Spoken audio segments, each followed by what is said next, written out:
Assalamualaikum warahmatullahi wabarakatuh. Senang sekali saya Ida Fahri kembali lagi bersama Anda. Akan banyak informasi yang bisa Anda dapatkan untuk program podcast kami ini. Salah satunya juga dengan tema kita hari ini yang tentu saya yakin Anda tidak akan lewatkan gitu saja. Penanganan dan mitigasi banjir. Nah, narasumber saya sudah hadir salah seorang wakil kita di DPRD Kota Makassar. Ada Pak Mensak Rante Padang. Selamat siang, Pak. Ya, selamat siang. Assalamualaikum warahmatullahi wabarakatuh. Waalaikumsalam. Beliau dari Komisi C Bidang Pembangunan DPRD Kota Makassar. Pak Dewan, ini hujan, tepat sekali dengan tema kita ini, Pak. Iya. Tentang penanganan dan mitigasi banjir. Nah, saya sempat membaca bahwa Kota Makassar ini menuju Metropolis 2027, Pak. Iya. Tentu saja untuk akselerasi pembangunan infrastruktur. Nah, ini akan ada percepatan, kemudian nanti juga mengedepankan kualitas yang akan tentu saja dihasilkan untuk mendorong pemerataan pembangunan dan juga kesejahteraan masyarakat. Nah, untuk saat ini, Pak, masalah banjir ini kan juga persoalan klasik. Tapi masih saja kita melihat kalaupun mungkin ada penanganan tidak signifikan begitu, Pak, ya. Bahkan kalau dilihat juga saat ini sudah semakin banyak daerah yang terdampak banjir. Seperti apa, Pak, untuk hal ini? Ya, baik. Terima kasih. Boleh diundang lagi kembali tempat ini dan selamat bertemu pemirsa. Ya, sekaitan dengan tema kita hari ini, ya pas juga ya hujan. Betul, hujan. Memang terkait dengan penanganan banjir atau mitigasi bencana di Kota Makassar, apalagi terkait dengan soal drainase kanal dan juga mengantisipasi banjir yang sering terjadi yang tadi disampaikan bahwa ini persoalan klasik. Memang kami melihat bahwa ini tidak bisa ditangani secara parsial-parsial. Sehingga memang perlu kolaborasi. Ya, kolaborasi penanganan ini bukan hanya tanggung jawab pemerintah kota, dalam hal ini Kota Makassar, tetapi juga ini perlu kolaborasi dengan berbagai stakeholder yang lain, termasuk dengan provinsi dan juga pemerintahan pusat yang kemudian ditangani oleh balai besar, gitu. Nah, inilah yang perlu memang duduk bersama untuk menyikapi persoalan klasik ini. Memang hari-hari ini kalau sudah di penghujung tahun atau di awal tahun itu seringkali kita di Kota Makassar ini terkait dengan banjir itu menjadi fenomena yang ada.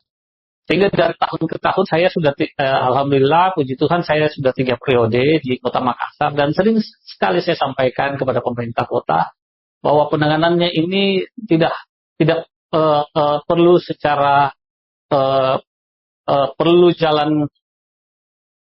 peta jalan bagaimana penanganan drainase ini atau blueprint dari penanganan drainase ini. Ini tidak bisa parsial-parsial, tidak bisa kemudian ada yang mengeluh di wilayah ini lalu kemudian ditangani bagaimana keluarnya. Tapi ini bagaimana betul-betul dipikirkan karena topografi kita di Kota Makassar ini kan berbeda-beda sehingga memang penanganannya itu perlu komprehensif.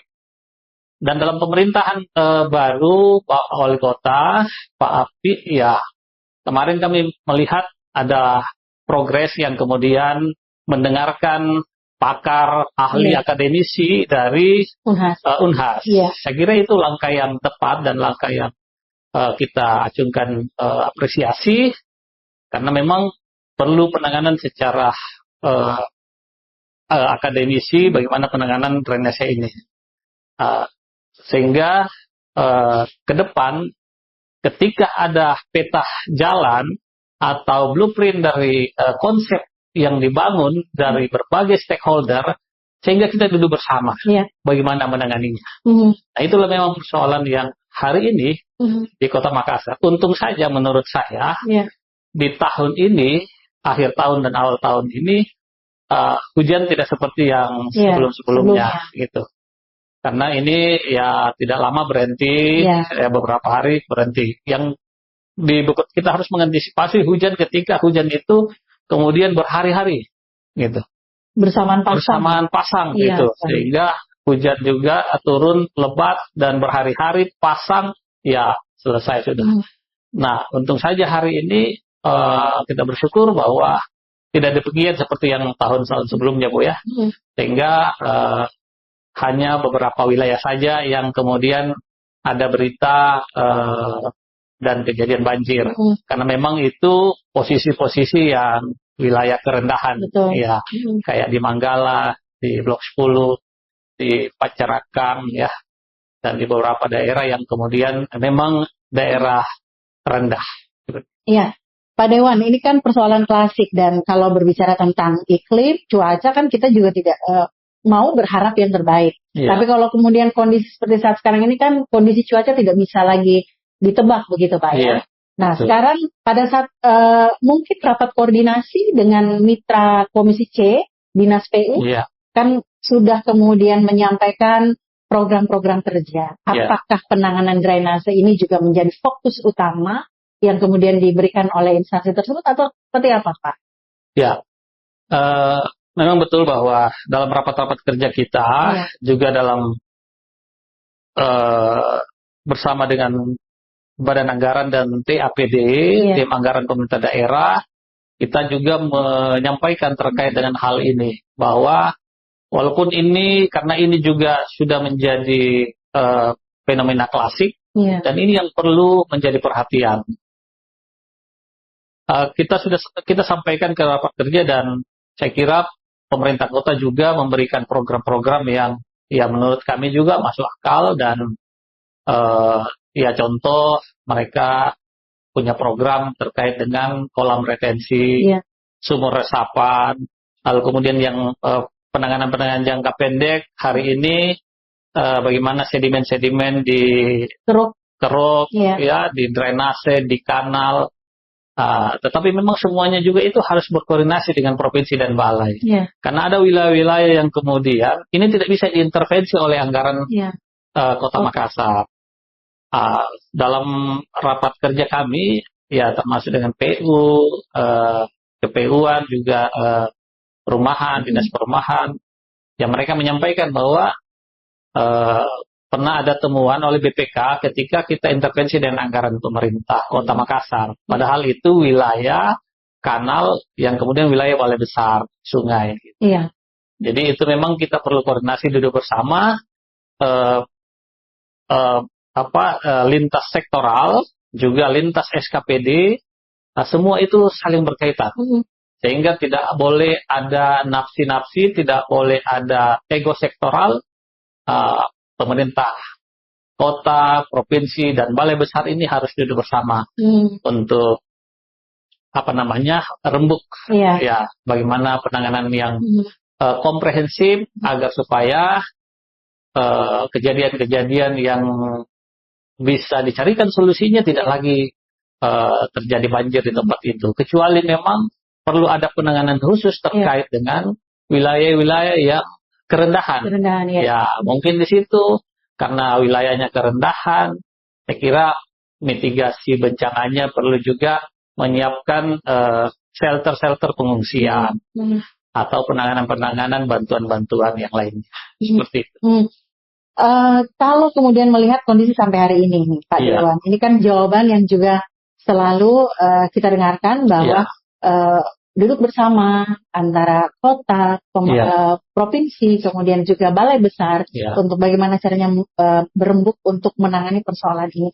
Apa memang tidak pernah dilakukan, Pak? Duduk bersama, atau ada kendala apa sehingga kemudian belum pernah maksimal sepertinya untuk penanganan ini? Dari sisi kami sebagai fungsi pengawasan, ya tentu kami selalu memanggil dinas terkait untuk rapat kerja, dan kami menyampaikan hal-hal yang seperti yang saya sampaikan tadi. Karena memang itu perlu political will, perlu keinginan besar untuk bagaimana menyelesaikan ini. Saya kira hari ini dengan kemudian di awal pemerintahan Wali Kota baru, Pak Abdi, ya dengan mengundang pakar, ahli, akademisi, saya kira itu langkah baik. Tinggal sekarang adalah eksekusinya. Betul. Ya, eksekusinya yang penting. Itu yang ditunggu masyarakat, agar supaya penanganan banjir ini setiap tahun itu tidak kemudian di situ terus banjir. Kayak di Petarani dulu ini nggak banjir. Iya, betul. Lalu kemudian hari ini kalau hujan sudah 2, 3, 4 hari, ya terlihat banjir. Nah ini apa solusinya? Karena ini tidak dilakukan dengan komprehensif. Karena mungkin ada wilayah-wilayah yang di sekitar Petarani kemudian ditangani yang tidak secara komprehensif sehingga berdampaknya ke Jalan Petarani. Sama juga di Sulawesi, Jalan Sulawesi kemarin itu ada periodik yang kemudian ya apalagi kalau pasang ya, pasang karena di daerah sekitaran pantai Jalan Sulawesi itu, tetapi ya perlu ada penanganan yang serius dari pemerintah, duduk bersama, walaupun memang semua ini eksekutornya di wali kota dan jajarannya, pemerintah kota. Nah inilah penting untuk bagaimana Bapak Wali Kota mengajak pemerintah provinsi dan balai besar untuk coba melihat seperti apa Kota Makassar yang kemudian menjadi otonomi dari Kota Makassar. Saya pernah membaca Pak Dewan beberapa waktu yang lalu ada tim dari Unhas kalau tidak salah coba untuk bisa membantu kerjasama untuk penanganan dan mitigasi banjir ini. Itu sampai sejauh mana kemudian kerjasama ini ataupun upaya ini dilakukan bersama pemerintah kota sebagai fungsi pengawasan, Pak ya? Iya. Kami melihatnya bahwa memang dalam konsep yang diberikan ada langkah-langkah strategis. Kami melihat dengan melakukan penanganan jangka pendek, jangka menengah, dan jangka panjang. Saya kira itu konsep yang baik, apalagi dengan terkait dengan jangka pendek, saya kira ini yang perlu diselesaikan di awal, sambil menunggu anggaran untuk menyelesaikan konsep jangka menengah. Lalu kemudian berkoordinasi dengan provinsi dan balai besar untuk jangka panjang. Nah, semua inilah yang perlu pemerintah kota untuk saling memahami dan juga ada political will untuk bagaimana menangani soal banjir ini di Kota Makassar. Oke. Belum ada ini Pak ya, belum ada bocoran apakah kemudian sudah dilakukan upaya berembuk? Upaya-upaya jangka pendek kelihatannya sudah. Pengerukan drainase, perbaikan rehab drainase yang diperlukan, penggantian box culvert yang kemudian mungkin sudah perlu ditangani dengan box culvert di situ, lalu kemudian termasuk dengan penanganan yang mungkin beberapa minggu kemarin, bagaimana PK5 pedagang kaki 5 yang di atas drainase itu ditertibkan. Dan saya kira itu salah satu jalan. Karena memang masyarakat kita perlu diedukasi untuk tidak membuang sampah di drainase yang ada di sekitaran, khususnya di PK5. Tapi ini satu informasi juga nih Pak Dewan. Beberapa lokasi tempat tadinya PK5 di situ, sepertinya juga masih belum dibersihkan tuh Pak. Sampah di drainase itu, yang tadinya mereka ada di atas. Nah, ini mudah-mudahan ada pemerintah kota yang menyaksikan kita dan bisa segera menindaklanjuti. Artinya memang setelah penertiban ya setelahnya itu apa yang betul sekali. Bahwa penertiban sudah dijalankan, memang pemerintah kota ini ya harus membersihkan wilayah sekitar. Lalu kemudian tidak sampai di situ, bagaimana pemerintah memikirkan bahwa PK5 yang juga mereka menjadi pencarian kehidupan di situ, ya perlu dicarikan tempat untuk menjadi lokasi yang disiapkan oleh pemerintah, merelokasi PK5.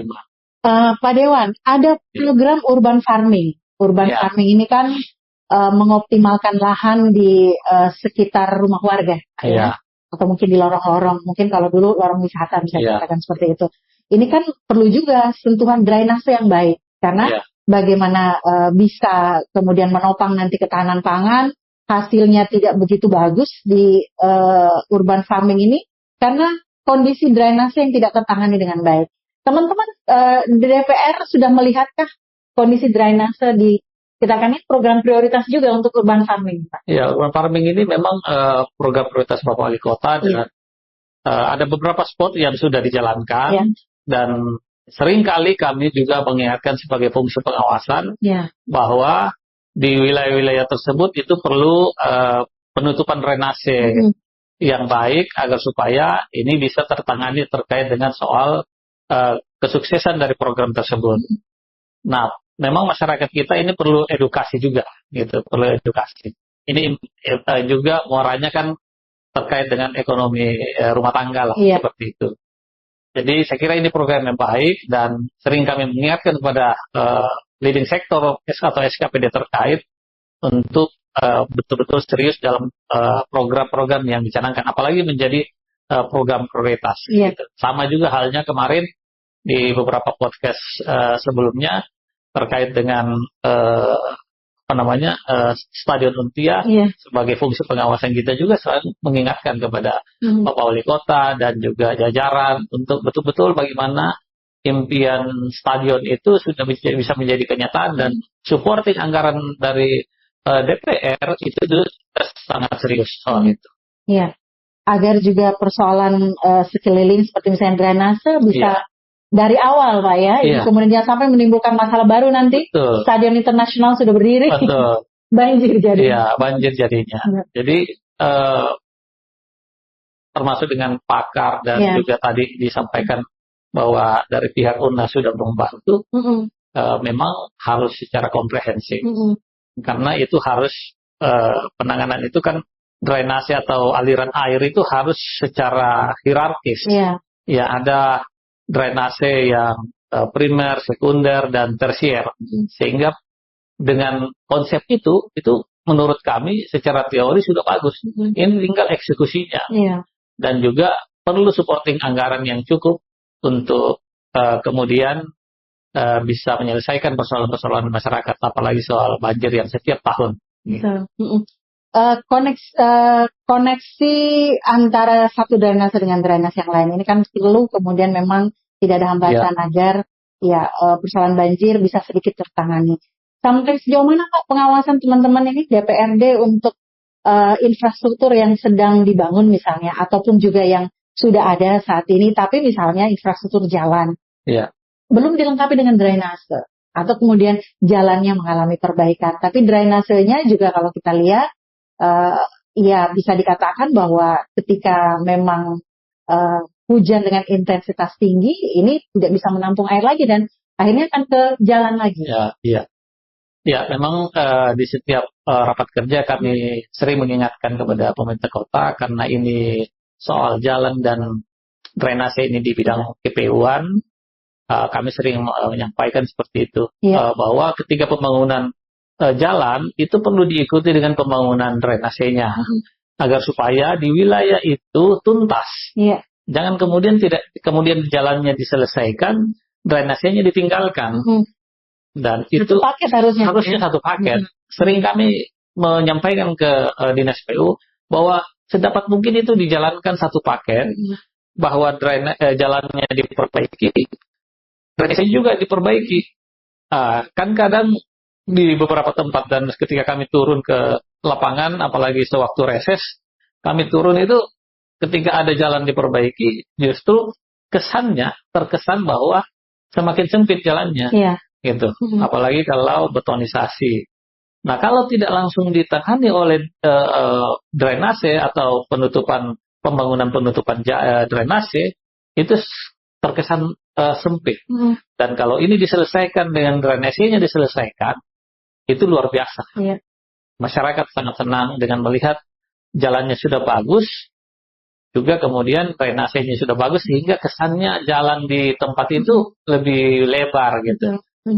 Itu yang sering kami ingatkan kepada pemerintah. Ada juga biasanya gini Pak, drainasenya sudah jadi, tapi tidak ada lubang untuk jalannya air ketika mungkin di jalan tergenang. Hal kecil.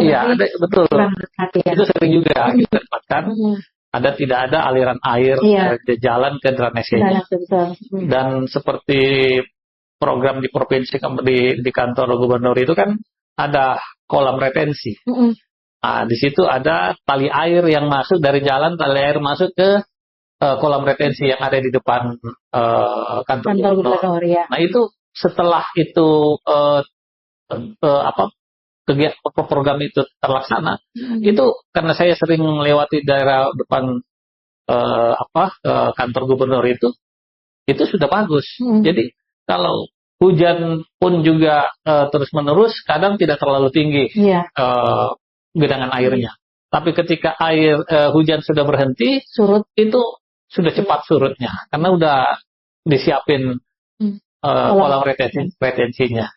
Itu luar biasa dan itu perlu dibangun juga dan di program Bapak Wali Kota juga ada sumur resapan yang kemudian kalau tidak salah di daerah Petarani, di daerah Nipa-Nipa itu akan dibangun sumur resapan. Itu kira-kira kapan, Pak? Tahun ini untuk di Petarani kami dapat informasi bahwa tahun ini kemungkinan jalan. Ya, kami sudah mensupport juga anggarannya. Ya, koordinasi yang baik pemerintah kota, provinsi, kemudian balai besar ini kita harapkan bisa kemudian terlaksana agar program untuk penanganan drainase banjir ini bisa berjalan dengan baik. Nah, kalau kemudian melihat Pak Dewan untuk dalam waktu dekat ini, apa yang coba untuk inovasi apa? Apakah kemudian sudah disampaikan inovasi yang coba akan dilakukan dulu, kemudian sebelum jangka menengah panjang berjalan, nah apa yang coba dilakukan dalam waktu dekat ini? Ya, kami melihat kegiatan-kegiatan di Dinas PU yang dalam jangka pendek ini memang sudah sangat masif. Kita lihat, saya memang melihat turun lapangan, sudah sangat masif pengurukan dan pengambilan sedimen dari drainase yang kemudian mungkin banyak sudah tinggi sedimennya, dan juga pembersihan drainase. Satgas yang disiapkan itu ada satgas drainase di PU-an membersihkan drainase itu sudah jalan, dan juga pembangunan dan rehab drainase yang ada itu juga mungkin di Maret April ini sudah jalan juga. Itu yang dalam jangka pendek, termasuk dengan edukasi kepada masyarakat untuk tidak membuang sampah. Saya kira itu sangat penting, keterlibatan masyarakat untuk kesuksesan sebuah program itu sangat penting. Oke, artinya pembangunan sudah harus mengedepankan kualitas agar Makassar kota metropolitan 2027 ini kemudian bisa terwujud dengan baik.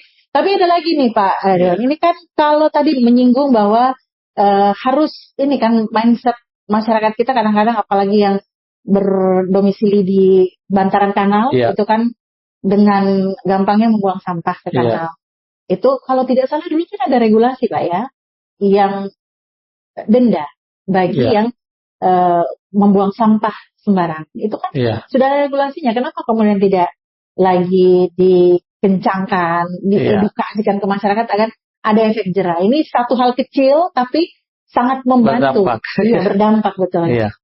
Iya, memang regulasi itu memang perdanya kalau saya nggak salah sudah lama ya. Kalau nggak salah itu 2009 atau 2011. Tapi memang ini penegakan perda ini memang penting. Satpol PP sebagai bagian dari penegakan perda dalam tindak pidana ringan itu perlu memberikan penegakan peraturan. Gitu. Hanya seperti itulah. Kadang hal-hal kecil itu tidak menjadi perhatian. Termasuk dengan yang orang katakan bahwa Pak Oga di jalan yang memberikan penyeberangan buat kendaraan, itu kan ada perdanya juga.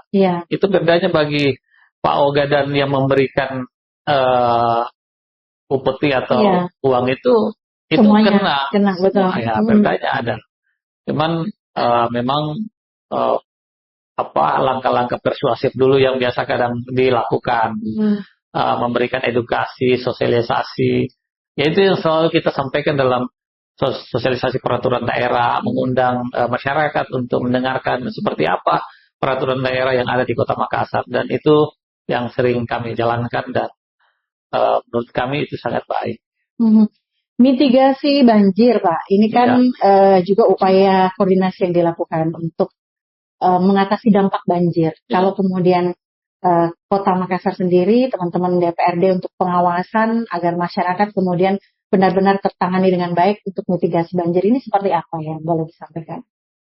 Ya, memang dalam menyikapi kondisi bencana sangat dibutuhkan penting untuk terkait dengan mitigasi agar supaya dapat melakukan deteksi dini terkait dengan kemungkinan-kemungkinan yang terjadi. Termasuk tadi saya kira program-program perbaikan rehab-rehab, drainase.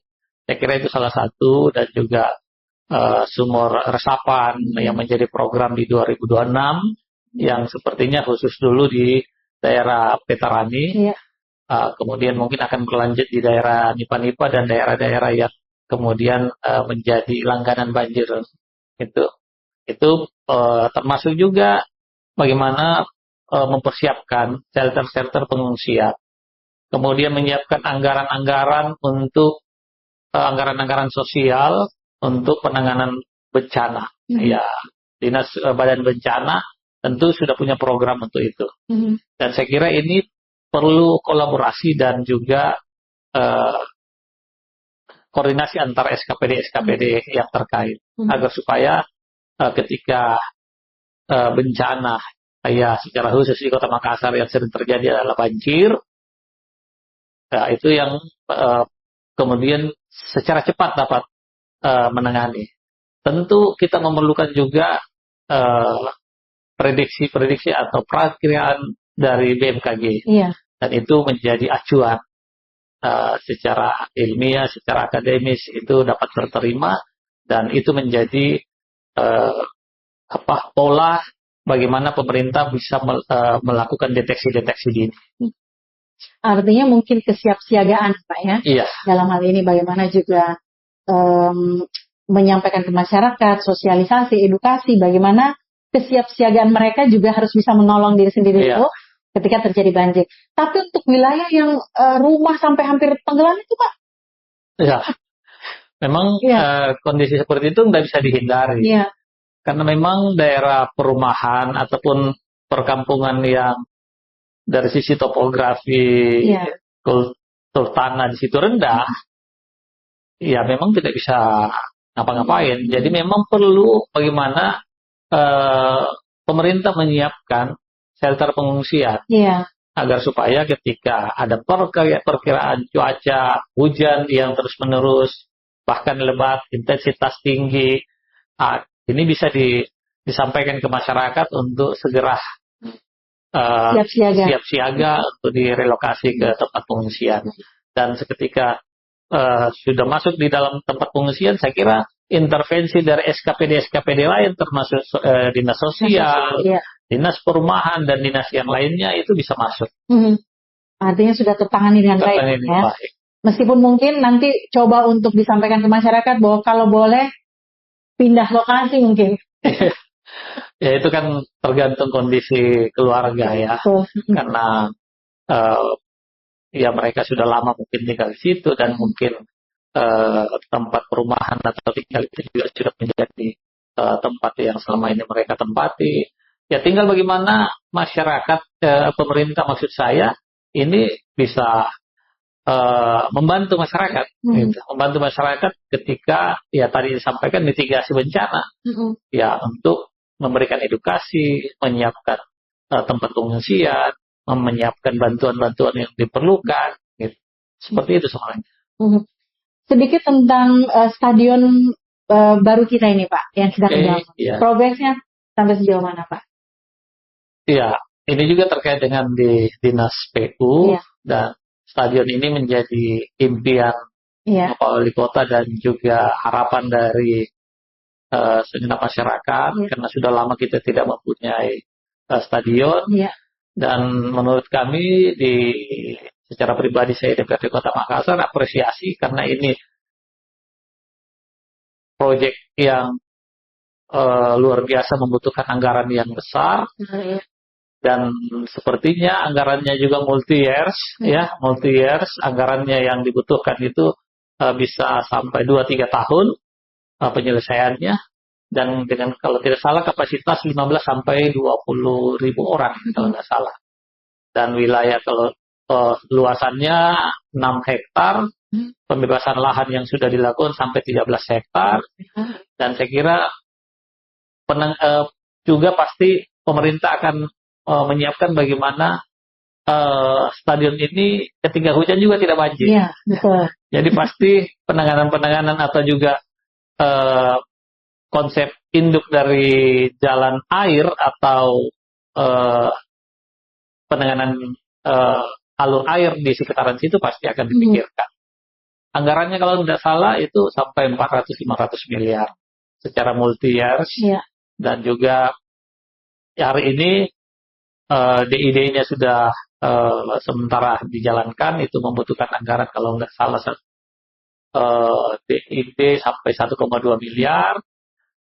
Amdal Lalin dan amdal lingkungan juga sudah jalan di tahun ini. Mungkin kesiapan pematangan lahan juga sekitar 70 miliar itu sudah jalan di tahun ini. Pembangunannya mungkin ketika pematangan lahan selesai, pembangunannya itu di tahun depan.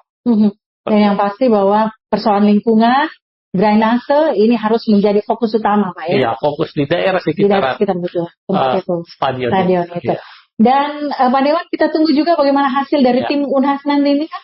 Sudah coba untuk membantu pemerintah kota ya. Kita berharap bahwa ya tentu saja kota kita tidak seperti ini, ada sedikit perubahan, sedikit demi sedikit tentu untuk menuju Makassar Metropolitan 2020. Terima kasih Pak Dewan. Pak Mensak sudah hadir di kesempatan hari ini. Nantikan bersama legislator lainnya. Saya Ida Fahri, sampai jumpa.